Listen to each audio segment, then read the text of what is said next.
Creating the Futures board meeting, community meeting for July of 2020. We have got a bunch of people and a bunch of fun things to do today. So let's go around and just say who you are and where you are and what the weather is like. And then we will get into awesomes. I will start. I'm Hildy Gottlieb. I'm in Tucson, Arizona, where the weather is very typical July in the desert. It's 1,000,000 degrees. Yes, but it's going to cool down to 900,000, so we'll be fine. Let's just sort of go. I'll go around my screen. Dimitri, do you want to say who you are and where you are? I'm Dimitri Petropoulos. I am also in Tucson, Arizona, where the weather is typical, and I will talk about that more later. So. Excellent. And Laura. Hi, I'm Laura Steffen. I'm coming in from Kansas, and it's in the 90s and muggy and mosquito-y here. Summer. Indeed. Yep. Trey. Good morning, or perhaps good afternoon for some of you. I'm Trey, Calgary, Alberta, Canada, and it's been uncharacteristically cold here and raining. Yesterday was 8 degrees Celsius. Wow. Wow.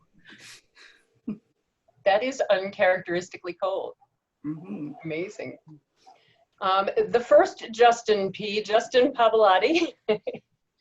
Hi, everyone. I am calling in from Portland, Oregon, and it's blue skies right now, 63 degrees, and we should hit a high of 79. So nice, cool, relaxing.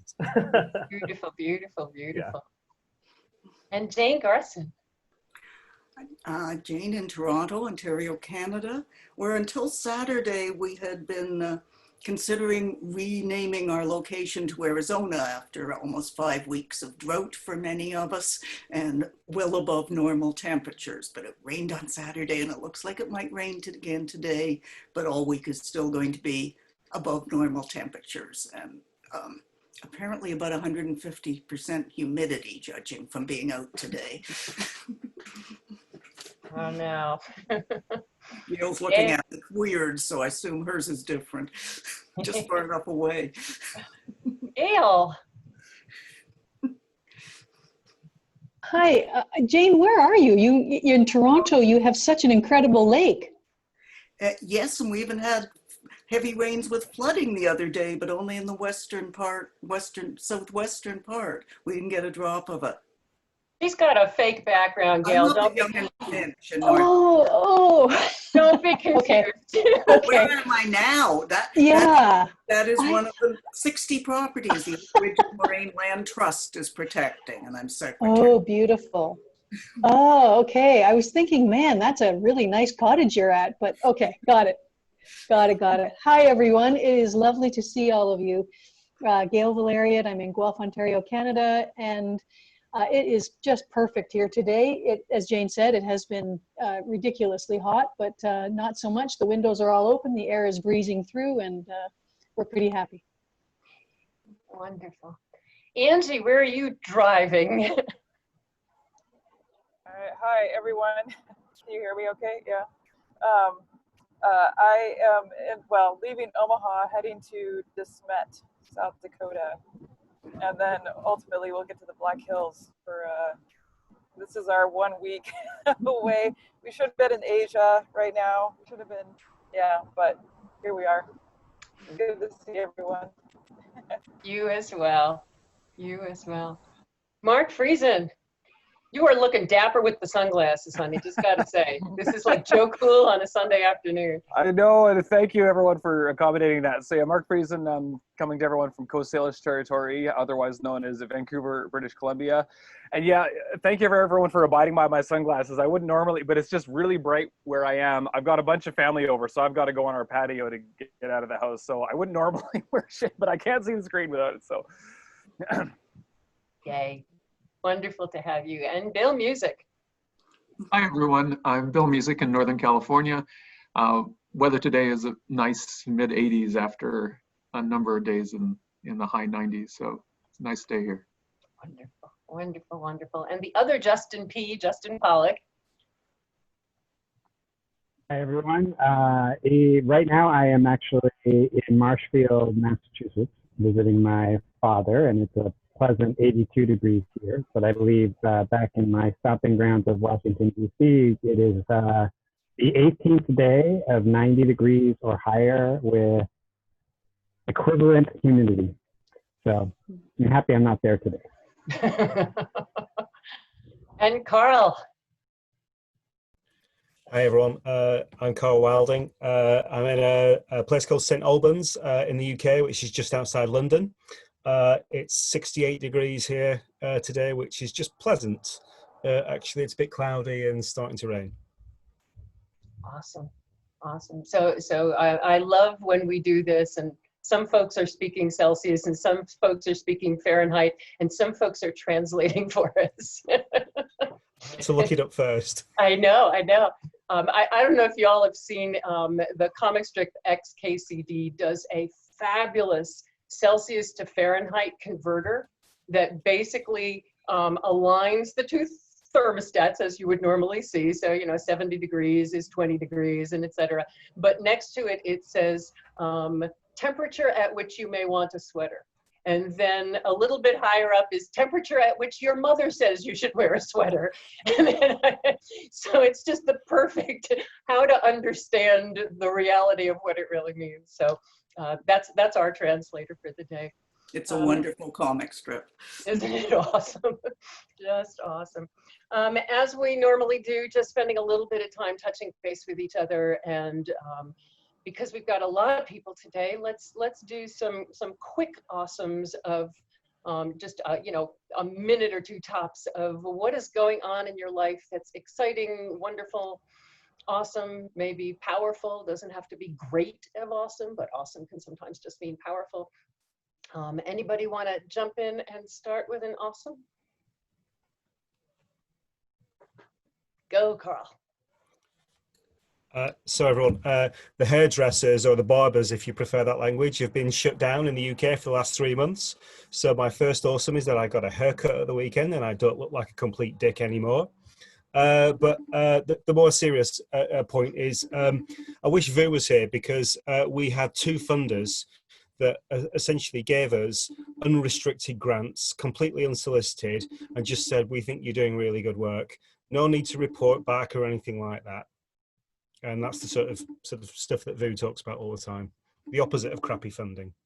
Very much so, very much so. And I was going to mention before we got completely started and everything that Vu can't be with us today because he is kicking off his first meeting of the community-centric fundraising movement that he is kicking off in Seattle.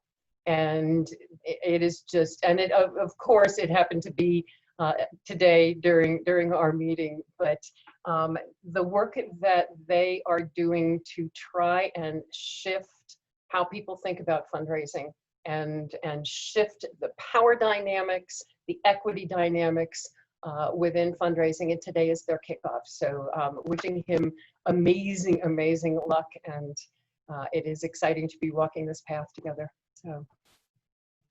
Who else would like to jump in? Dimitri, I know you had something that you said. Yes, I'll go ahead and. Okay. I actually had two today. I actually had one coming into it, but then a second one popped up just right during the beginning of the meeting. The first one is we had our first monsoon rain 2 days ago. And it is the rain that our kids grew up recognizing as it rains sideways, because it comes down so hard and the wind's blowing or whatever that if you just look out on the street, there is no coming down. It's like literally going right across. And it was just an amazing relief and thunder and lightning. And most importantly, we've had a huge fire going on in the mountains north of Tucson. 120,000 acres or so have been charred in terrain that's very slow to recover. We're talking about desert in some areas and whatnot. So the rain was certainly welcome to put that out. And then my second awesome has to do with Gail and Angie. Angie is in a car, and I guess she had to pop off because she didn't know what her, but at one point she had her phone on video as well as audio. So we were watching the car moving in the past, people, you know, whatever, trees and scenery moving past. The first time I ever saw that happen was with Gail, where we had a board meeting and Gail had her phone along, or laptop or whatever, and she was a passenger in the car going to, I think, a vacation, a weekend. And it was just so cool to watch this sort of, you know, I felt like I was in the Jetsons, which to the younger folks, you may not know what that is, but in any event. So that's my other awesome, is seeing Angie doing that, and then seeing you on the screen, Gail, and thinking about, wow, that's very cool to see that. That is awesome. It is awesome. Who else has got something that's exciting and alive for you? Jane? I'll start with this gathering's off. So many faces I haven't seen for so very long. Lovely. Got raspberries. We are making, you know, 3 or 4 pints of a day, and are wonderful. That's awesome. I did an awesome concert with my husband for an hour on Saturday. Screwed up 2 of the songs, but hey, people liked them anyway. And they were ones that I'd written, so you'd think I could remember them, but we call that Frank Hayes disease, after a particular singer-songwriter who could never remember what he'd written and always stopped in the middle of songs. There were only just a line here and there. I was still pretty happy with it and with the comments I got back. And despite having stopped marketing quite a while ago, I have new work. People find me. The reputation seems to be working these days, even though I'm way behind on my writing and any form of self-promotion. That's nice. I hate marketing. Those are wonderful things. I'd rather somebody came and said, we got this project. We think you're perfect. Do it. Awesome. Wonderful, wonderful, wonderful. Who else has got something awesome and powerful going on? Mr. Music. You may hear in the background some whining, and that's our new 5-month-old rescue golden retriever. And he's been a great addition to our family the last month or so, but teaching me a lot about patience. and having to buy new shoes. not that so far, but just a lot of band-aids on the hands and arms. Wonderful. There's nothing like puppy bites. Nothing like puppy bites. Awesome, awesome. Yes, Mark. So we have 9-year-old, 5-year-old, and then a 5-month-old baby we just had back in February, which in the onset of COVID-19 has been interesting.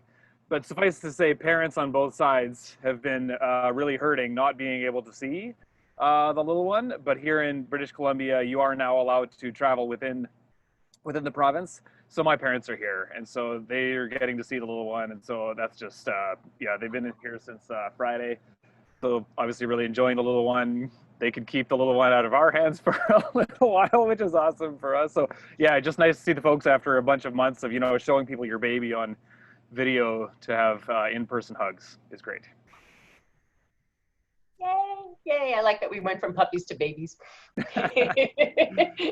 5-month puppy and baby too, yeah. Exactly. So Mark, is this a little girl or a little boy? Little boy, so we got 2 girls and a boy, so I don't know how that works, but. It works. It works. Awesome. Wonderful, wonderful. Who else has something? I'll go. I have 2 short things. One is that I'm a coach, a life coach, and I've been developing work in that area around using curiosity as a tool or a superpower, and it's been really fun to spend time thinking that through and how that can serve, how curiosity can serve my clients. So that's been really awesome. And then another a small awesome is I learned 2 new words this morning. I mistyped. I was going to doodle to do a schedule thing, and I accidentally typed dawdle, and then Google came up when I just typed a random word, and it told me that dawdle means a very easy task, and not to be confused with dottle, double T's, which is a remnant of tobacco left in your pipe after smoking. So it was like a 2-for-1 learning a new word. So I liked it. I like that a lot.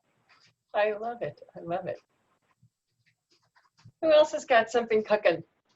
What's awesome in your worlds? I'll go. I share Carl's awesome about a haircut.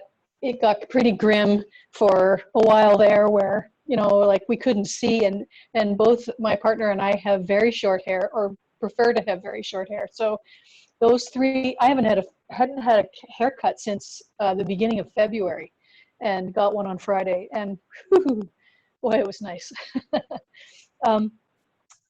But also my second awesome is seeing all of you, obviously, and the gratitude of being welcomed into this space as a guest. It's just delightful to see you all live and in person, sort of in person. And so thank you very much for that. And the last is the lessons. The last awesome is just the amazing lessons and new opportunities that have kind of popped up in this weird world that we seem to be now in. And every day there seems to be something that just comes along, and we say to each other, wow, without this weirdness, that would never have happened. Or, oh, that's an interesting thing to learn that we couldn't have done before or learned before. So we're quite grateful. I'm very grateful for the opportunities to learn new things. It is so delightful having you here. Really, really, truly feels like a homecoming. Yes, yes, yes, yes. We've got 2 Justins. Somebody jump in. I'll jump in. I would say, so my awesome is that we just came out of 2 weeks of self-quarantine and COVID tests so that we could get our 2 daughters off to camp. And so it is awesome that they can now have some interaction with other people besides their parents, people of their own age. And that's part of why I was able to come see my father too, because we sort of knew that we were in the clear. So that's what we're celebrating right now, is the fact that our kids will be able to get some mental health with some other kids and other activities. Wow, wow. That is pretty awesome. And our other Justin Pavolotti.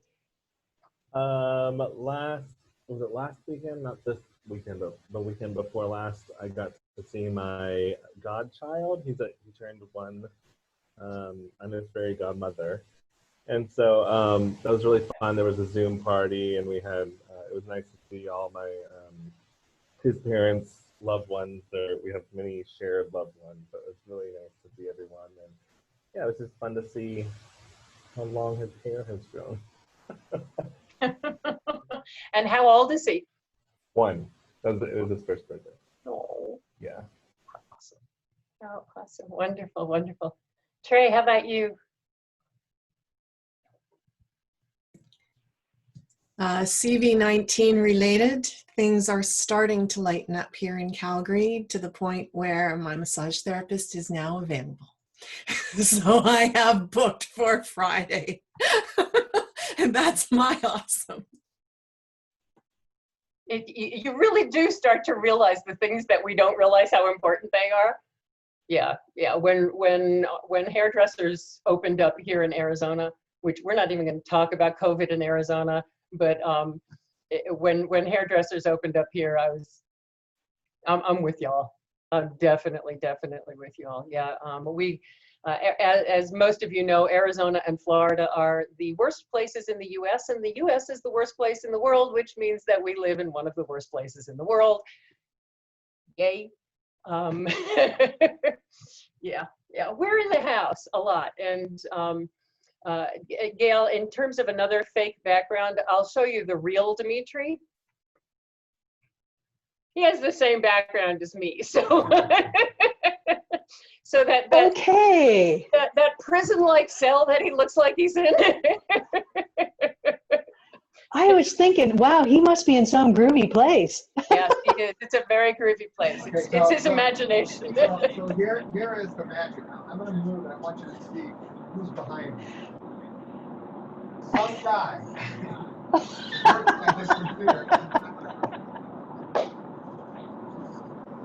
Oh, God. Because the light is perfect. It looks like the window light's coming in and everything else. So Yeah. as long as I don't move, everything's great. Everything is fine. Everything is fine. Angie, what's going on in your world before we lose you again? Okay, can you hear me now? We can. We can. You can? Okay, yeah, I'm having troubles. Well, anyway, it's all, you know, it's trying to like figure out how to maneuver in this world that we're in right now. But silver lining is that we have lots of, you know, family time together and, you know, opportunities to like connect with people in new ways that we're trying to, you know, make the most of. Wonderful, wonderful. I think that was everybody. Is there anybody that hasn't gone? All right. I will go. I am really excited. This Thursday, we are kicking off, and I want to invite any of you who want to be part of this, and I'll send you any information that I can. We are kicking off a collective enoughness demonstration project this Thursday. We're going to start the planning and the pulling it all together. We're having a very, very first initial meeting just to get to know each other and get grounded. And basically what we are going to do is, as we build the basic infrastructure for creating the future, we are going to do that via collective enoughness and do it publicly so that it is a demonstration project that, that we can show the world what it looks like to build infrastructure rooted in collective enoughness. And I am so excited about this. I am so, so excited about this. Any of you who have heard me talk about, seen, read the stuff that we built the original diaper bank on in terms of that whole model of collaboration. And I know that Justin Pavolotti, you have been doing a lot of collective enoughness work over the years, which is just makes my heart pitter pat. And so we're going to be kicking that off this Thursday. If any of you want to be involved, it is the most exciting thing going on in my life right now, which is what we do here. Is everything we're learning, we're sharing out. So, which brings us to today. And also I'll share Vu's awesome, which is that he is kicking off the community-centric fundraising today. And I don't know if that would have been his awesome, but I am thinking that is awesome when I think of Vu today. So sending him very, very, very good wishes. Everybody I direct to his blog, I think, ends up subscribing and saying, It's pretty incredible. Astounding. I'm forever sharing links. So many of today's topics just fit exactly. Oh yeah, I remember Vu writing about that. Let me look for what it was called. That link, and they come back saying, "Oh, this guy is amazing." He is pretty amazing. He is pretty amazing. People keep popping in and out, and as you guys probably all know, that is pretty normal, and we will just bring people in as they come and go. Let us start on the first topic that we are going to be talking about today, which is the other thing that I'm really excited about. This week, between this meeting and the Collective Enoughness meeting on Thursday, I've been like this for days. And that just shows you how geeky I am, that this is like the most exciting thing I can think of. We have spent several years looking at the question of, first, what is an organization that actually is structured to propel social movements forward? We know that a hierarchical organization can only accomplish so much if you've got that very rigid structure of hierarchy. And given that our mission is to ripple an idea, that wasn't going to work. And so when we started to ask, what would an organization look like that is supporting the ripple of that change, it became a very, very different thing. It became really an ecosystem for supporting the people doing the work rather than the people doing the work reporting to the organization. Pretty much the organization is there to support the people doing the work. From there, we started to ask, what would the role of a board be if the people doing the work are the ones making the decisions about their work and aligning it with catalytic thinking, aligning it with the values, and came up with the focus on ensuring we are walking our talk with integrity, ensuring that we are obviously legally compliant, but also walking our talk with integrity. To that end, I did not start the meeting by saying, if you are watching, please tweet to the hashtag creating the future, because that was not walking our talk. Oops. If you are watching and would like to tweet, we are watching the Twitter stream just because I forgot to mention the hashtag. But please tweet to the hashtag creating the future. It is the only way we will see you because we're monitoring the Twitter stream. But that's what our board has really been focusing on, is what does it look like if the board's whole job isn't to make the decisions that really can be made locally on the ground, but it's really ensuring that we're walking our talk of our values, that people are doing the work according to catalytic thinking, that obviously we're legally compliant. And so that whole organizational structure led to the board, which now leads to, okay, what do, quote, bylaws look like for that? And we've had a lot of conversation about all of that. And today we are looking at a proposed set of bylaws that has been assembled by so many of us over time, with lots of different ideas involved here. And I guess the first thing that I will ask is, as you looked at these bylaws, this guiding document, whatever we wind up calling this thing, what stood out to you? Let's just get some reflections. What stood out to you when you looked at the document? What stands out to you? Any thoughts, any ahas, questions, clarifications? But mostly let's just focus on what were the thoughts and ahas as you looked at the document. Can I please start just by saying, sorry guys, I can't stay with you. I had a prior commitment. Hildy's got my comments on the guiding document. So I assume we'll raise them if they become relevant.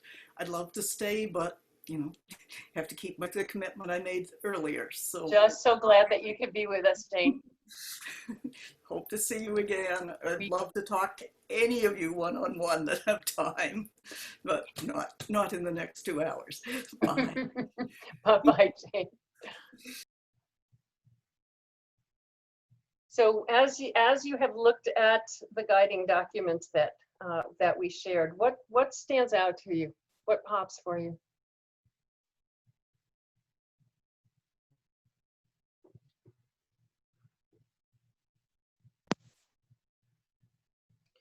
So I know for me, you know, obviously being involved and an advocate for this, one of the things I really appreciate is the shift from being prescriptive around tasks, responsibilities, actions. It's prescriptive around thinking and nuance, and just drawing attention to that and recognizing this is not, you know, there is no such thing as a subject or as an objective document, that this is a subject, you know, this sort of looks at how we codify subjectivity so that then we have it as an objective benchmark, but it in and of itself doesn't actually answer the questions in a prescriptive way. So I'm really appreciative of that, because I think that's one of the dangers of any legal document, is the nature in which it locks in a particular set of actions or way of thinking. Awesome. Yeah, Carl. Thanks, Hildy. I think, and I say this in a positive way, it's like no other governing document I think I've ever seen. And in that sense, I think it is a living expression of what of what we're trying to do, in the sense that it could fail. And I don't think that's a bad thing. You don't innovate if you don't give yourself the capacity to fail. And again, please say this positively. Accept this positively. I think there's a pretty good chance that we will fail here, because I think this is a governing document that works well for when we agree and we're getting on, and there is a shared sense of direction. And it will be really interesting to test what happens when there is a conflict, which is good. We've sort of got to try these things. Personally, just because of like my values and where I am at with my own values and what I want with my own day job and so on, I instinctively like anything where openness and transparency is baked in, and that's what this does, and that's one of my favorite things about this. Then coming back to the sort of this is unlike anything else I've sort of ever seen before. I guess when I get to section 6 on the legal specifics, there's I'll try and find it for the chat afterwards. There's a famous British politician called Tony Benn, who some of you might have heard of, who talks about power and governments, and he sort of said there are 5 questions about power. The first of which is, and who's got the power, how much have you got, and the last question basically is, and how can we get rid of you? Because like people can hold power for too long, and I guess my final point is that there's nothing in here that's about, how do we get rid of people? If the wrong person came in. Yep, and a couple things. One of the things that we learned a long time ago is if your goal is to learn, there is no failing. And so we're not going to fail. We're going to learn. We're going to learn. We're going to adjust, and that makes it a lot more fun than planning to fail. Planning to learn. Yeah, awesome. Anybody else? What strikes you, Mark? Well, as you know, Hildy, buckets of things strike me about these bylaws. Well, in this whole effort. What strikes me in particular, so here in British Columbia, we have a New Societies Act, and part of that new act that was introduced in 2016 has a set of model bylaws. And there's currently a discussion here around how ineffective those model bylaws are for most groups who adopt them. And actually the point you just made, Carl, I would say the model bylaws here in British Columbia, if groups adopt those, they work when there's trust, when there's relationships, and then they fail miserably the second there's conflict, right? So I'm interested at your comment about these ones, because that's our experience here in BC as groups who've used those model bylaws. Well, they work as long as everyone's friends. The second there's any conflict, it just falls apart at the seams. So there's a conversation around here, okay, can we come up with template or resources to equip groups to create, intentional guidelines? And I love this notion of guidelines. But in particular, going back to your question, Hildy, about what strikes me about these, what I've also seen, and this is a personal bias, but absent any governing documents for many organizations, is the steps that will be gone through when decisions come up and breaking down decisions into constituent parts. And without doing that, decisions tend to get assumed as yes or no, majority. We make up these narratives around what a decision is so I love that these guidelines just break down to say, no, a decision is, Justin, the word you used was nuanced, right? And here's for us what a decision looks like and breaking that down. So I think that level of specificity for decision-making is often absent, and often leads to different assumptions about what good decisions will look like. Well, here you've defined what a good decision is. It's been defined in a way that answers these questions, right? So I'm very interested to see how writing down what the nuance of a good decision, what that will make possible for creating the future. And my final point, what this example will make possible for other groups as a boost of confidence to say, it's okay to do weird bylaws. Just love that. Why don't we just call it that? Instead of guiding document, we'll call it our weird bylaws. I would love that. If we want to That'll instill trust, I'm sure. Funders may have something to say about that. But. Anyone else? What stood out to you or is standing out to you? Yeah, Gail. One of the reasons why I felt such a warm, fuzzy feeling when I read these was in the section about decisions being made, that they would be, the first part about considering who would be affected by the decision and taking the time to know in detail and in depth and hear from those individuals. That stuck out for me because of my previous, my professional history.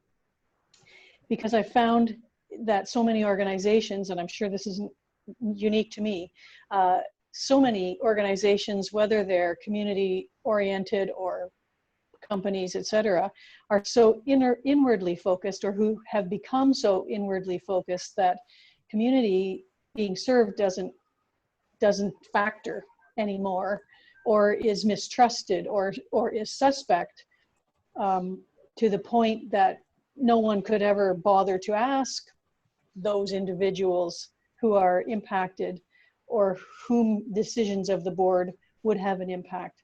So that really stuck out for me as something truly important and unique to this process. And I cannot wait to hear how others apply this learning, and the depth to which people are able to say to themselves, what do we have to learn here, as opposed to from other people, as opposed to what do I want, what do I think, what's important to me, or what's important to this team or its financial well-being, as opposed to what's important to the community that we claim we're serving.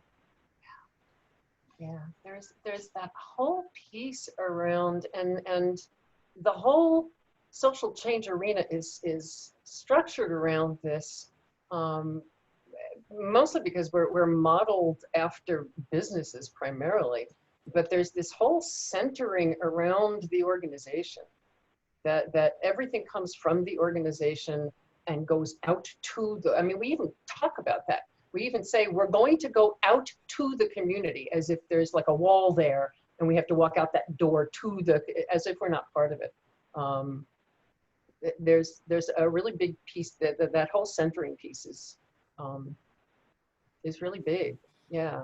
I feel like enshrining this in bylaws is an act of courage that if others were to pick up and work with, it would change things significantly for them in the long run.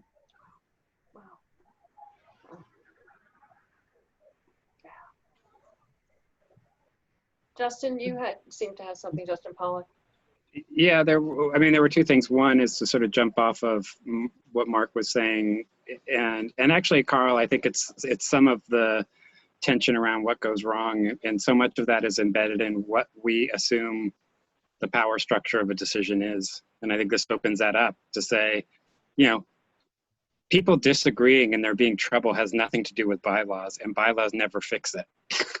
They just, all they do is facilitate a decision, but they don't ever really mitigate the underlying, you know, when things go wrong and difficult. And that, I actually think in some ways, Carl, what you framed up as, you know, the opportunity to failure, it's actually the opportunity to shed light on that, is to say, look, these documents don't actually do what we think they do, so why even go through the BS of saying that they can? And let's structure them in a way that allows, as Mark was saying, thinking about decisions a little differently, and Gail, just as you were talking about, sort of power and inclusion. And just one of the things that triggered, because I'm working with an organization they kept coming up with, you know, community engagement. I said, you're not doing community engagement. Like, that's a power thing. You actually want to participate with the community, like, because they were talking about this collaborative nature. And we realized that engagement wasn't the right word, because it was the whole idea of I engage others with my power. And there was it still had, even like, inclusion is sort of the way over on the power, holding the power. Engagement, and this is my own evolution. I mean, even a couple weeks ago, to me, engagement was much more of a power sharing equitable component. But then when I started talking to this group, I was like, that doesn't actually work when you start talking about community engagement, because it's still us, them, and what they were really trying to get at was this notion of we're community, we're engaged, I don't say, I keep, it's circular logic, but what we do is, what we want to do is community participation. We want to be side by side with people making the decisions about what this organization should be doing. And so I'll stop there. You know, it's absolutely beautiful. I mean, the whole notion of we want you to engage with us versus we want to participate with you. I mean, there's something beautiful there, Justin. Wonderful. Anything else that's standing out to y'all? I'll share with you one of the things that, oh, go ahead, Dimitri, I'm sorry. Let me hand over the mic to you. Just looking at these, and I'm trying to put myself into the shoes of a new board member coming on. And you usually get, you know, the binder of, here's your organization, you know, all of the documents that relate to it and all our policies and whatnot. And bylaws are always so legalistically mechanical that you sort of glaze over. They're like EULAs. You know, very few people actually read. A EULA is the end user license agreement that's with every software, every website, every place you go. And people just glaze over when they see it. Very, very few people actually read the whole thing, and they just click, you know, agreed and move on to get where they want. And I think bylaws are sort of like that, have been like that because of that. And when I look at this, and I really thought about it from the perspective of first impression. What do people see when they look at this? They see something that is very understandable, that's very approachable, and that immediately defines the values of the organization as they're going through the bylaws. So I already have a clear understanding of the who, what, and wheres of this organization just by reading the bylaws. Now, you could pick up any other bylaw and look at it, and you would have no clue what this organization is about, or what it's supposed to do, or what I'm supposed to do. And here, you know, there's definitely legal issues that need to be addressed, and they're addressed off-site. I mean, they're addressed in essence. Take a link to, you know, the state statute if you really want to find out the specifics of the legality of this. But here is what we're about, here's whatever. So just my comment is how approachable this is, and how that changes the way I think a board member, and also who is a board member. The last part of my thought is that, and this relates to yours, Gail, you know, having the community really be part of this. Well, sometimes people, you know, are intimidated by the legal language. You know, they may not have a PhD, they, you know, whatever. So when they come into this and they start reading all of this legalistic language, they may be so intimidated that they don't participate. You know, they may sit on the board, but they don't say anything or do anything. Where this makes it very clear as to what this is all about. And therefore, I don't need to feel intimidated by the legalistic language. I am empowered by a process and a description of what this is about, which I identify with. So, I mean, I see that sort of stepping out, looking at it kind of in a meta way, not necessarily the specific words that we're talking about, but how is someone going to feel about this when they come into the site? And I feel great. I mean, I think this is fabulous for all of those reasons.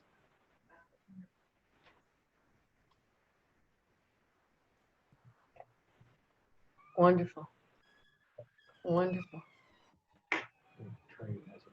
Yes, Trey. You're muted. There she goes. Thank you. I just wanted to riff on that just a little bit. I think some of the challenges that we engage in when we have people come on the board, or when people become engaged in an organization, is we're assuming that they have an experience of what healthy agency looks like.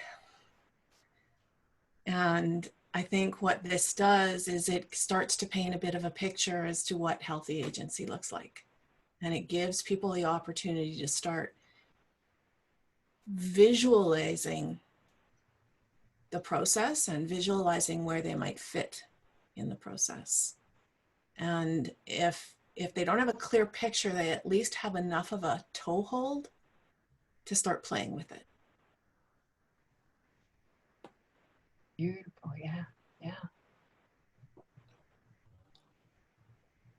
one of the things that fascinated me in talking with our attorney is it's sort of layered. One is that at least in Arizona, there is nothing in the law that specifies what needs to be in bylaws. So that's number one. From there, if something is not mentioned in the bylaws, the default is to state law. That makes sense. But the third one was the one that just to me was killer. 90%, I think in our case it was 100% of everything that was in our bylaws when we started, because when we started we got the standard boilerplate bylaws that an organization would get, and that was we didn't know who we were yet. We did not know what the bylaws were going to manage, what they were going to help with. B, it helped get all of our, the IRS has things that they expect. Okay, gave them that. Almost the entire document, it's not specific to creating the future. It is literally lifting the language of state law and putting it into a separate document that we then say, this is our bylaws. That blew me away. That blew me away. That of all bylaws we see, almost entirely, at least in the US, they are literally lifting the language from here. It's a copy and paste. They're copying and pasting. And one of the things that we talked about early on is that, and it gets to your point, Dimitri, about it being accessible. And I love, Trey, the whole visualizing where we fit in this, is there's nowhere in normal bylaws that starts out by saying, what is this document? I mean, like, seriously, why is this here? It just says you're going to have 7 board members and you're going to be, there's nowhere in it that says, this is how we're going to manage the organization, or this is how we're going to, and that once it's one of those, you can't unsee it. Once you see it, you look at bylaws and it's literally a list of everything that it says already in the statute without any reason why we're listing it.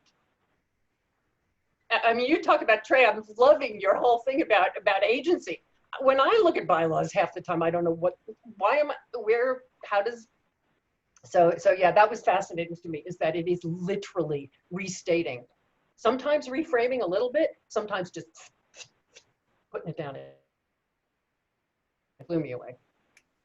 And one of the interesting things that I thought, and I don't know if any of you linked through to the actual statute in the hot links, but the attorney, because her first comment, and Ellis is so patient with us. Ellis knows, you want to talk, Carl, about the learning and the failing.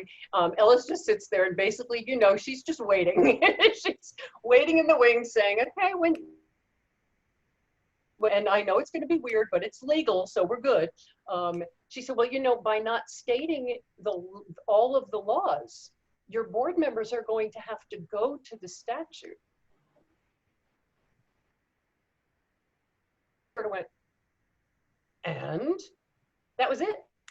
They're going to have to look at the actual statute. So, I mean, it was like there were so many layers of all we do things. It was just, blew me away. Mark, go ahead. I wanted to confirm something you said, Hildy. Did you say the state law kicks in when bylaws are silent, or in areas where the bylaws don't cover things? Is that what? Do not cover, it defaults back to the state law. So if, for instance, we decided we didn't say anything about board members, the number of board members that the legal minimum would default, that you have to meet every once in a while, would default to state law. So if we don't say something, it defaults back to state law. See, I appreciate how ridiculous you're making that whole scenario of copy and paste look, calling it that way, right? Because here in BC, the Societies Act is not an optional thing. There's a minimum of things that society simply must do. So, and the language is very strong to say, even if you make bylaws that try to get around this, like, you can't, but it's really minimal. Like it's that prescriptive. There's tons of flexibility.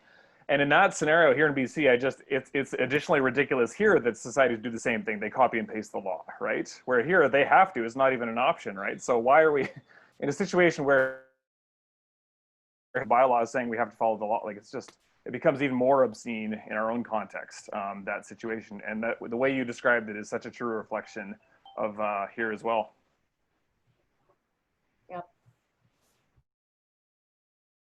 That the reason we do things like this is because that's the way we do it. Okay. Any questions that are sort of nagging at you as we look to adopt this? Yes, Laura. I don't know that this is a question per se. I was thinking about what what everyone said, but about what Trey said about that healthy agency, and thinking about the organization, you know, this group of people having quote unquote weird bylaws lessen or warp any, I want to say reputation is or take away power. Like I'm trying to, because I think of creating the future as like this, you know, super cool entity of or ecosystem of humans do many different things, and does having weird bylaws minimize that work in any way to have people say, oh look, they're so cute, they have weird bylaws, they're not real, you know, a real organization. Is there any, maybe it's just a lawyer thing, but is there any perception that could be, maybe it's a question that doesn't really matter. People will experience, what people will learn, and they will decide for themselves if there's, if they're going to honor the organization's bylaws or not.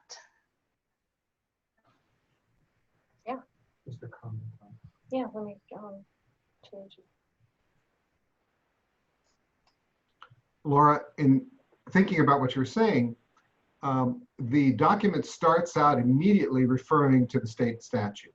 So from the perspective of credibility, and I was trying to assign a word to what you were talking about. So from that perspective, it's immediately saying, look, we know all this stuff. You know all this stuff. Here's where you could do it. But here's something about us that's different or special, or here's how we want to frame that. And I think it's a more sophisticated approach if it didn't refer to the state statute and was just, here's some great things we want to do. You know, we're going to, you know, throw flowers at everyone and dance and whatnot.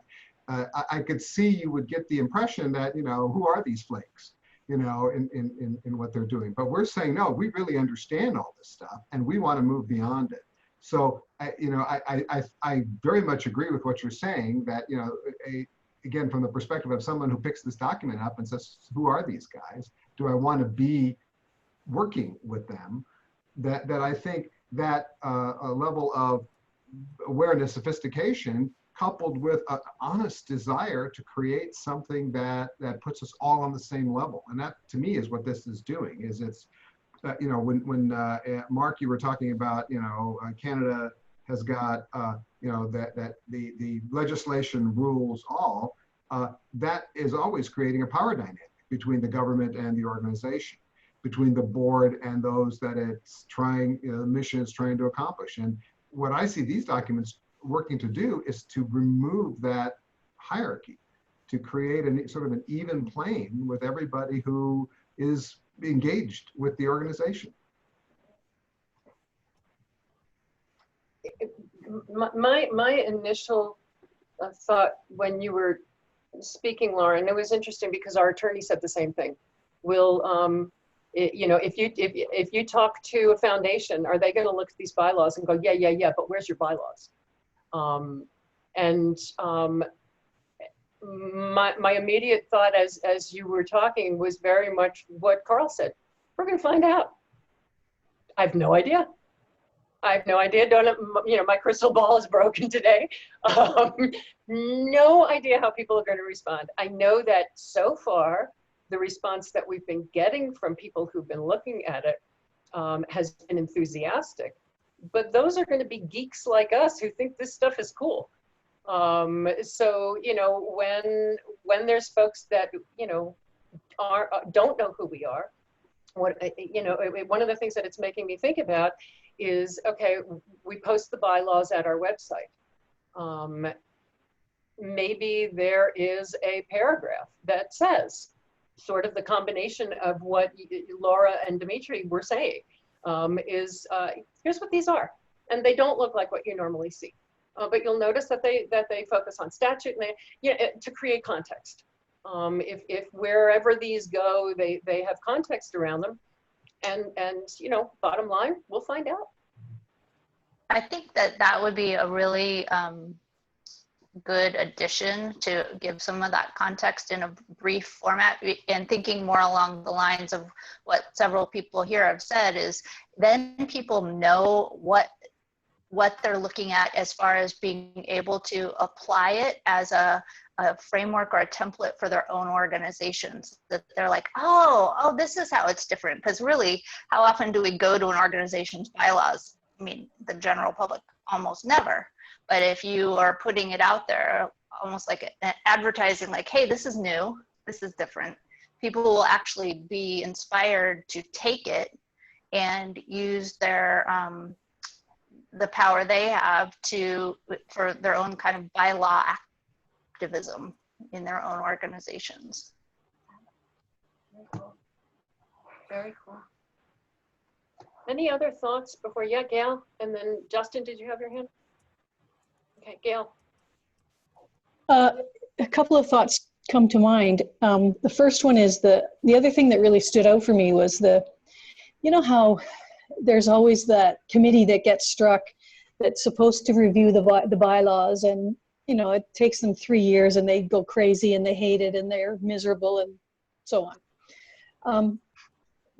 What I really noticed here, and I think it was in the organizational structure section, it was the first sentence that says that the purpose of the structure, and one would think then the purpose of these bylaws, is to ensure that people working to accomplish the mission have what they need to succeed, which is distinctly different than the experience of bylaws in most community organizations, and certainly the unspoken intent of those bylaws. And so what I hear that's different is this idea that we have created this document so that you can succeed, whereas typically what people experience is this document is something that keeps us safe.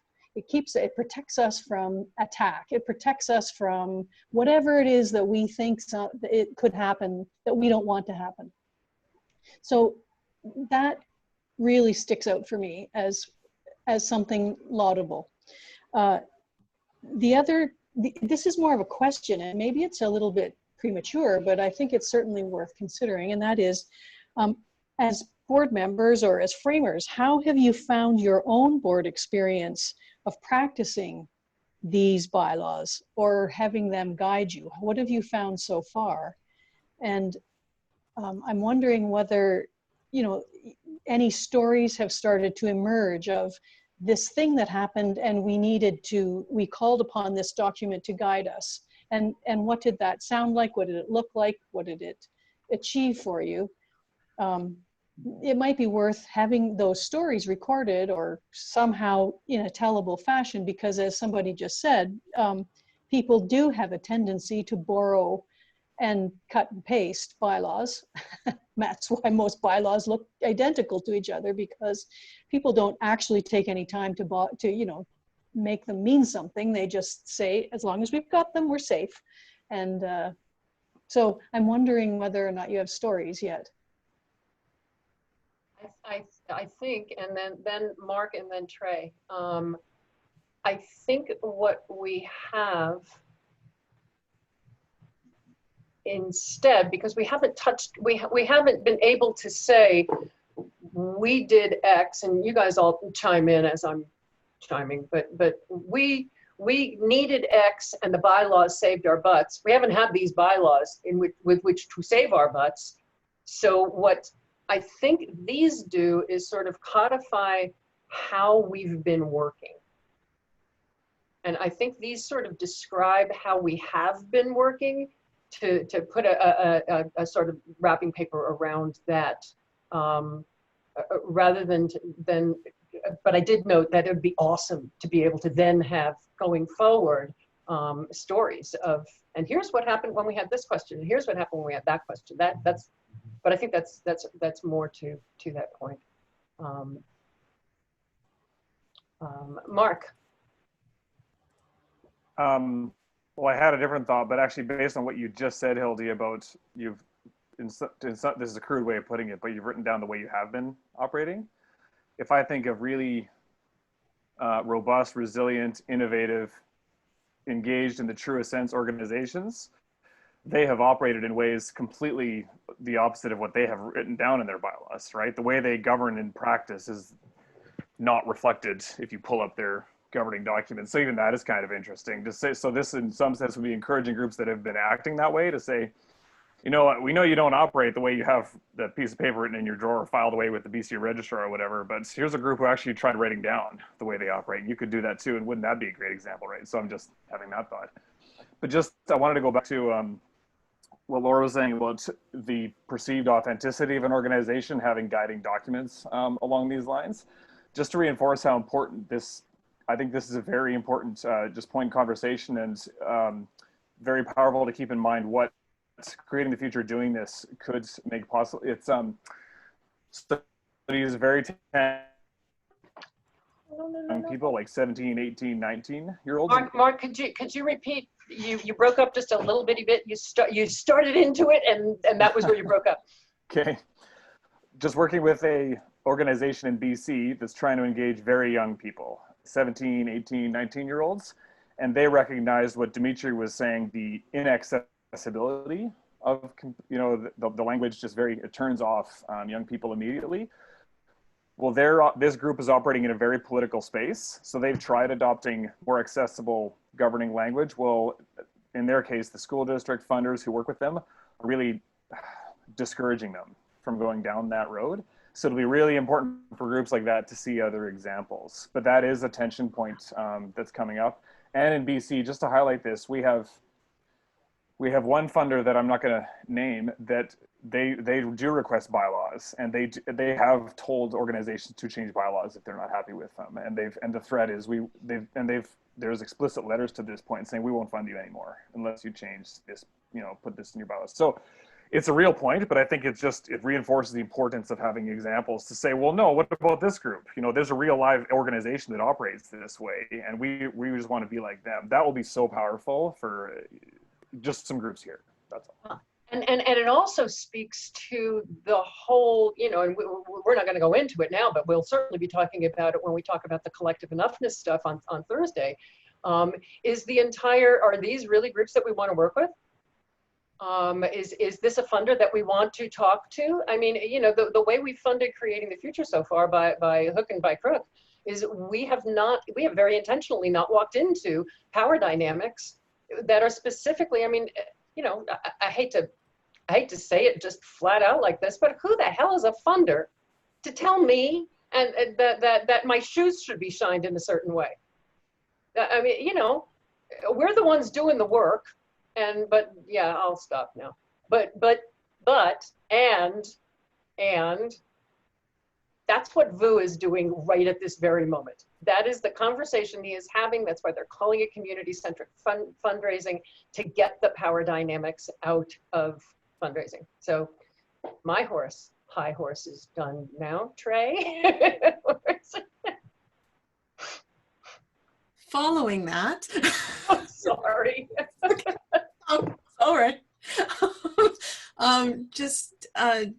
I can't remember for the life of me who said this or what the quote is, but it sort of builds on Laura's comment about contextualizing and the importance of contextualizing, and Gail's comments, and then Mark's comments again.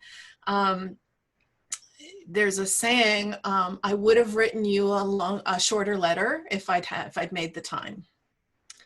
Right. And so really, you know, the whole premise or the whole idea that if it doesn't look like how everything has already looked, then it's not valid. Creating that context or telling the stories of the context, literally everything that we've been sharing for the last half an hour. This is why we've done what we've done. This is the premise behind what we've done.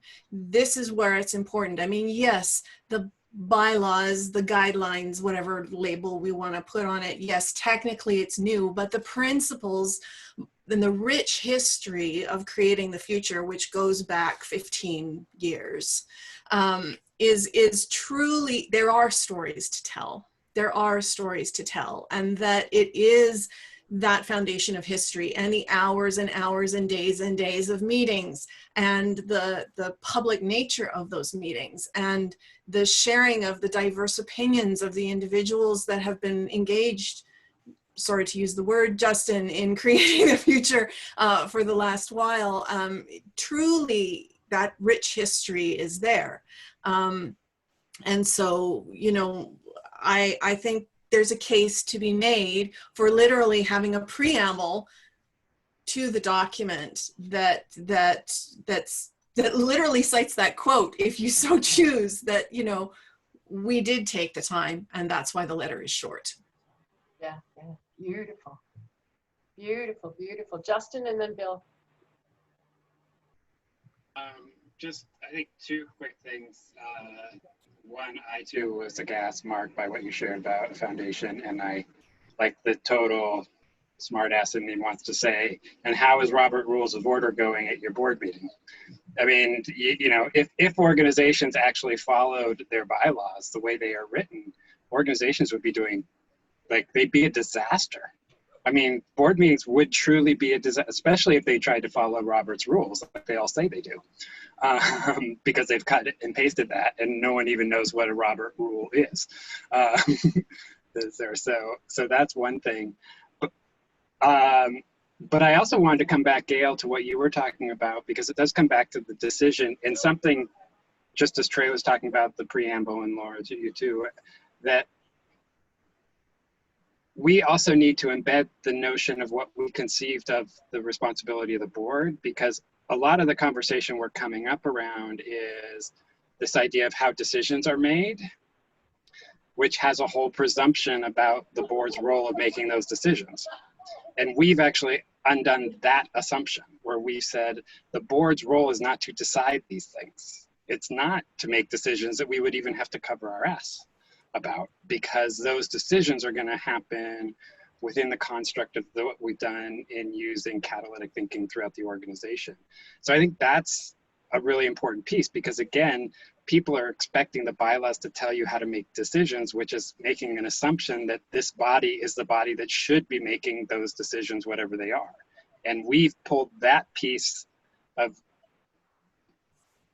we've taken that assumption and we put it aside and put it somewhere else. I'll make a more publicly acceptable statement, what I was going to say.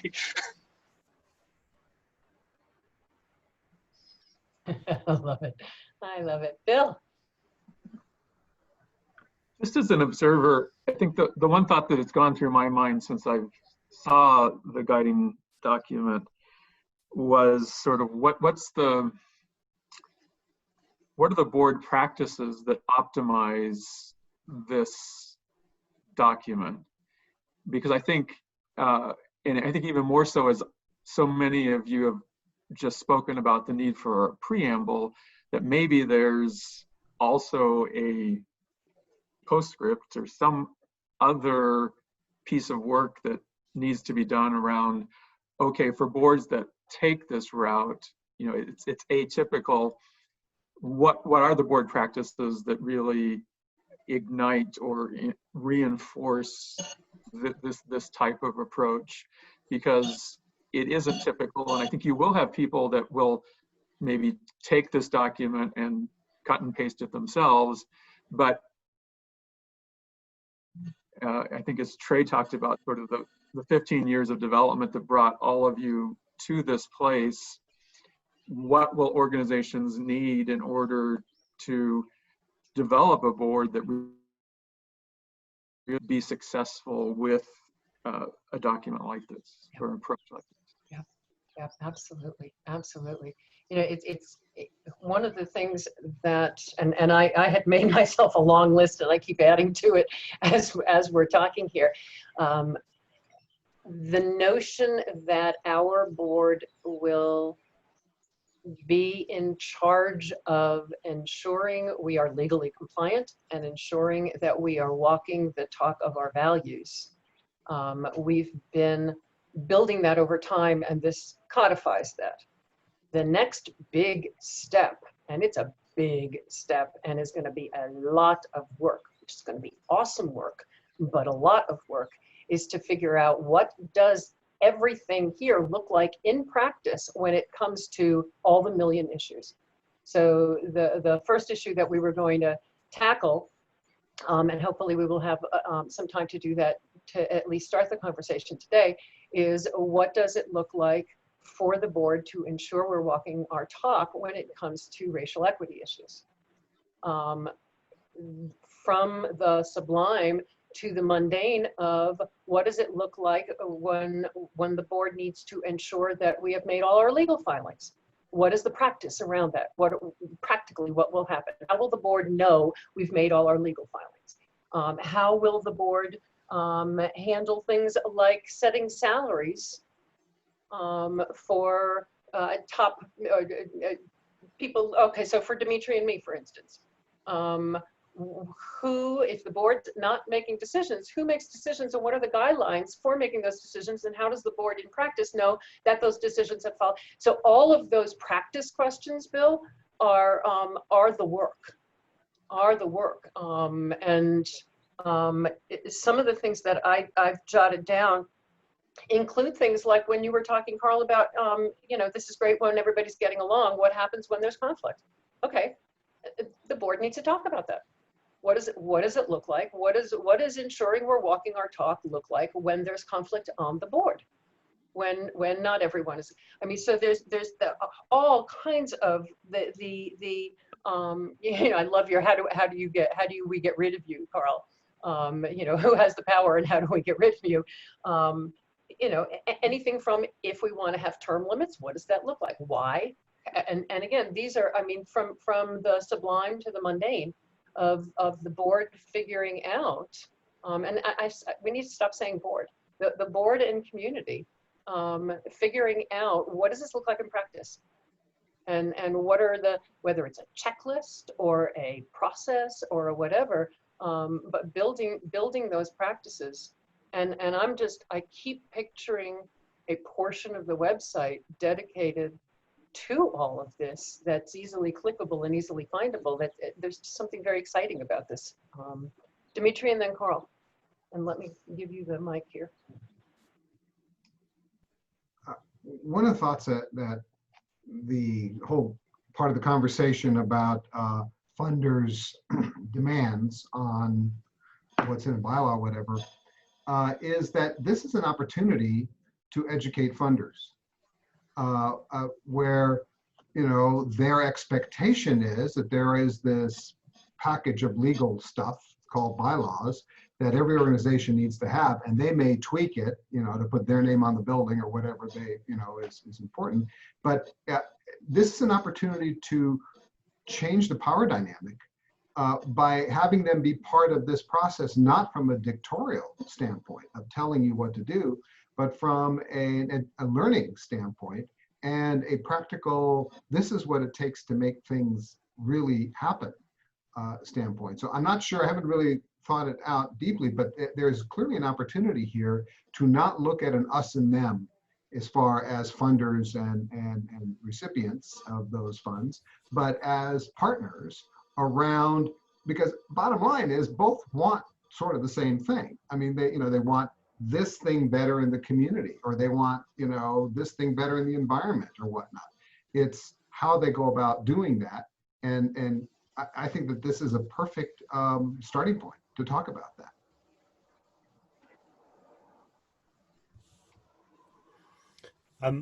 Hildy, it's just you said before about, you know, this will be a bit of the website. I was going to say this earlier, but you prompted me to come back. Is that this feels like it would be a fantastic wiki because it sort of feels to me that, you know, you want this to be a living thing that sort of iterates over time.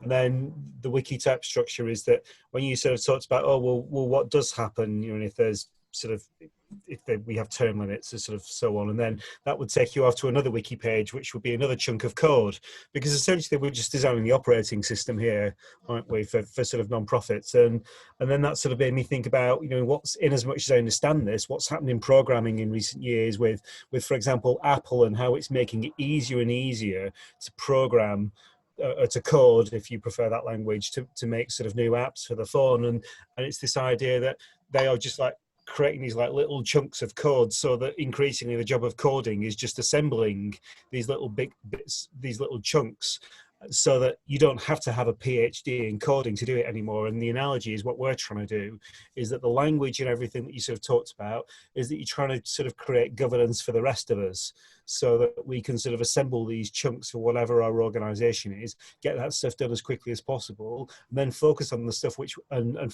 spend our money on the stuff which is actually what we really want to do, which is social change. Love it. I love it.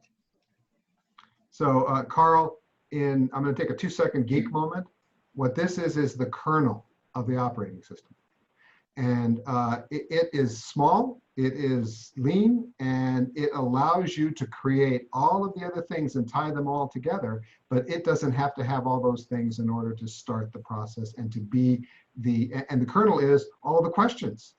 You know, does it do this? Does it do this? Does it do this? Nope, that decision can't go that direction. Does it do this? Does it do this? Does it do this? So that's really based on what you were just saying, that's what flashed to my mind with that. I want to, because it's easy for all of us on the screen to raise our hand.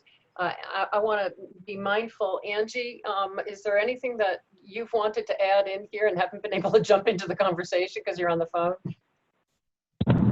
There's a lot of things, but I think I've been listening, and I think it's a great conversation. I guess the main thing that I keep thinking about is that having these bylaws, or going through the process of realizing that the bylaws that we sort of assume we needed when we set that aside and kind of started over, that opened up all sorts of space to then think of things in a different way. And, you know, if we can kind of communicate that to people about when they're creating their organizations or revisiting that you actually have all of this opportunity to think differently, I think that would be a really valuable contribution. Beautiful, thank you. Anyone else, any thoughts, any changes you would all suggest? Each of you, I think, many of you have already suggested changes that have been incorporated in, which is why everybody kept getting an additional, here's a new one, here's a new one. Yes, Carl. I would argue to you that you should just move on now, and I mean, this is version 0.1, and this is a living document that's going to be in perpetual beta. And I think you should take pride in the fact that, you know, I mean, you know, whatever, every few years, you know, I mean, you will have an updated sort of version, and so I don't think we could get stuck in trying to find the perfect set of bylaws, and it would actually go against everything that we believe in terms of learning from experience and doing things. Yes, Trey. The only thing, and I agree 100% with Carl, you know, we've used the term multiple times, you know, fly the airplane while you're building it, right? The only thing that I might add to it is bolding certain key statements, or not even full statements, but key words, because again, people being people, we scan. And if there's a way that certain keywords draw a person into a particular paragraph or draw someone into a particular statement, so that, again, coming back to what Dimitri was sharing about that accessibility, working with Generation X this last little bit here, I'm really noticing that what they'll do is they'll scan first and they'll look for keywords that are going to pop up for them, and then they'll drill down. They will not read from A to Z. It doesn't work that way. Their brains don't work that way anymore because they're operating in a digital environment. They're working in a text-based environment. And if we want to make this accessible, whether it's someone who is a more seasoned individual or someone who's a younger individual, that's going to benefit either demographic. It's catering to one, but at the same time will benefit everyone. And so that's about the only thing that I would add in. That and the fact that there's no page numbers, which kind of drives me a little bit bonkers. You know, I know you can say section this, paragraph this, that's the legal BS. Again, if people seem to identify with page 2, then paragraph da da da da da, then page 3, paragraph da da da da da. So just offering that up, whether or not you don't want to know why there's no page. Oh, I know. I get it. I'm just those are just you don't want it. The reason there's no page numbers, because now I will date myself because I am 127 years old, is that up until about 2 years ago, I didn't use Word. I used WordPerfect. And I still have no freaking clue how to put page numbers in without just typing the page number at the bottom of the page. So, like I said, Trey, you don't want to know why there's no page numbers. This is entirely, as I may have shared with you guys, my daughter's got a dear friend who categorizes everything as a my P or a YP. It's either a my problem or a your problem. This is definitely a my P. There's no page numbers. One of the things I'm liking, Trey, is the thought of having an open discussion online someplace, posting the bylaws and saying, what would you bold? What are the phrases to it? So again, looking at the participation in this, what are the phrases that you would tag to bold? So I think we actually, do we need to vote? Does everybody just want to nod? How do you want to go about this? We don't vote very well around here, so we don't vote often. Let's use Robert's order. I'm just kidding. No, let's not. Let's just say yes. Robert, are you here? In the world of consensus building, it's usually a thumbs up, a thumbs sideways, or a thumbs down. And if someone is a thumbs sideways or a thumbs down, there is a conversation to ensure that everyone is a thumbs up, and that at least the people who are here are comfortable with moving forward. That's an option. I love it. I love it. I have all these millennials in my office that want me to do all these hand signals and like that in meetings now. Can't do it. Is there any voice on this call uncomfortable with us adopting this as our first version of a working guiding document? There we go. Called to order. So moved. So moved, so seconded, so whatever it is. I'll let Robert know. Is Robert around? I am sorry that Justin Pavolotti had to go without our getting some reflections from him. I will ask each of you if there are any reflections on our conversation this morning, this afternoon, before we move on. Any what's standing out to you just from the conversation that we have not already covered?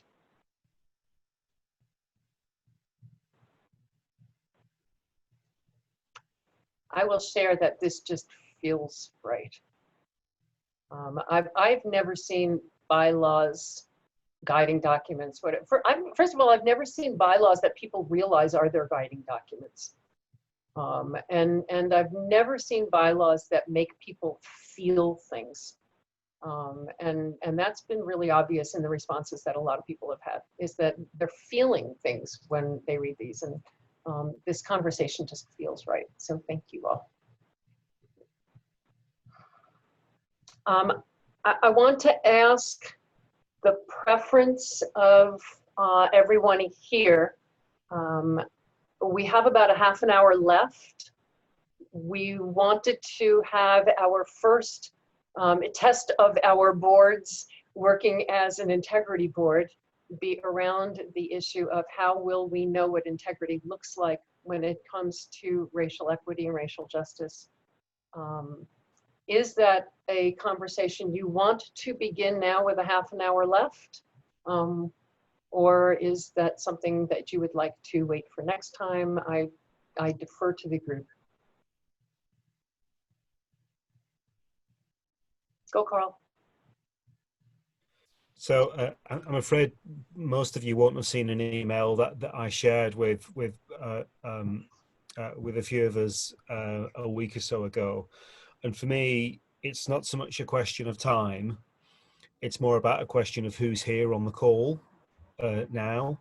And I should be very honest with you all that we've been discussing these sorts of issues at my organisation, and they're really difficult.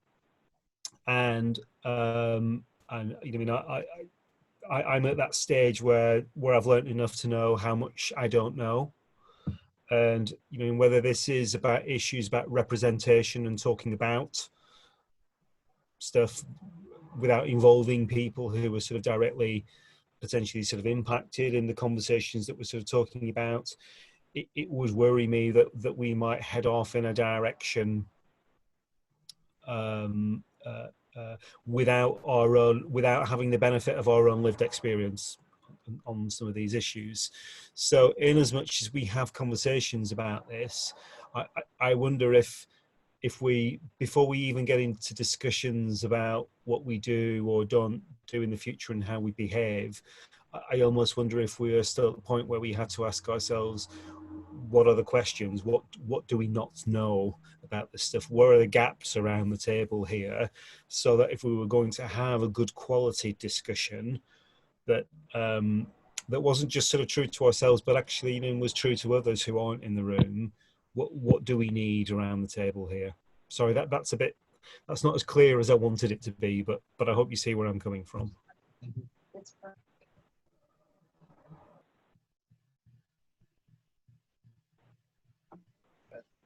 Carl, thank you for sharing that. And I think one of the things that's important, I know for me, and it does echo off of just what we talked about, which is the